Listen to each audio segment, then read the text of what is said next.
We live in a much more vulnerable world where people's livelihoods are threatened by many, many different forces, environmental threats that come from climate change, for example.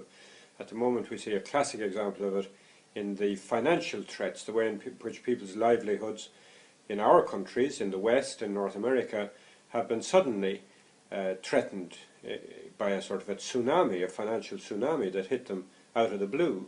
This is just the latest episode in what's really a global financial crisis. We had many Latin American countries hit by it, Mexico in '94, Brazil in '99, Argentina 2001, 2002.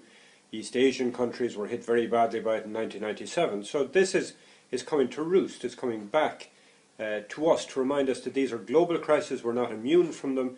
They have a lot to do with globalization, the way in which we're interconnected, and so therefore what happens in one country has impacts on countries far distant from it. That's part of the scary reality of today's globalized world, and that's why we really need to focus in on this vulnerability that affects us and that can suddenly strike, and how to build resilience. This is why resilience is really crucial to policymakers in today's world, to the way in which we all live. We really need to bring this to the fore.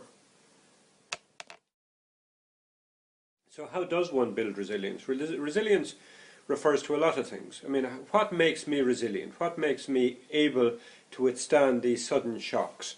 One thing is that I have savings, for example. That's a way to make one resilient. That I don't have high levels of debt, obviously, in our current financial crisis. That might help to make one more resilient. But also, my levels of education help to make me more resilient. So spreading education and helping to empower people through education. Others are public policies. Do we have welfare states that really do act as a safety net for people when these crises strike? Or have we eroded the safety nets of the welfare state so that when people are vulnerable they really have nowhere to turn?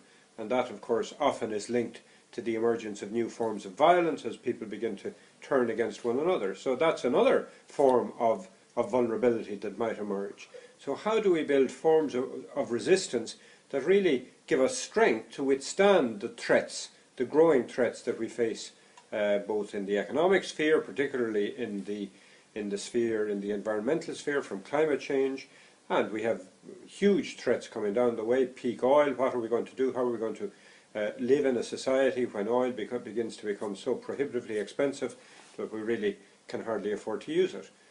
So we need to wean ourselves off these ways of living. That's another dimension of resilience, to have economic policies, to have governments in power that see these things and that plan for them. Not plan just for tomorrow to try to maintain popular support, but plan with a sense of foresight, with a sense of vision. This is why Latin America is very interesting to look at. It suffered a series of financial crises, great vulnerability that affected people's livelihoods in very, very severe ways.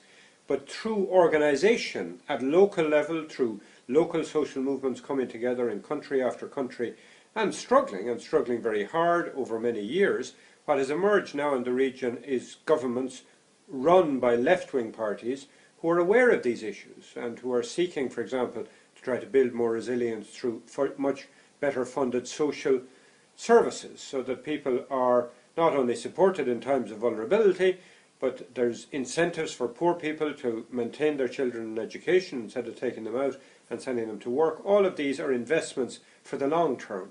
So from the national level to the local level and then up to the global level, where we develop forms of mechanisms, like, for example, through the Kyoto Protocol, weak and all as it was, but it's something. And what successor now emerges to Kyoto is another example of, at a global level, the attempt to try to put in place policies that will help to build resilience against climate change.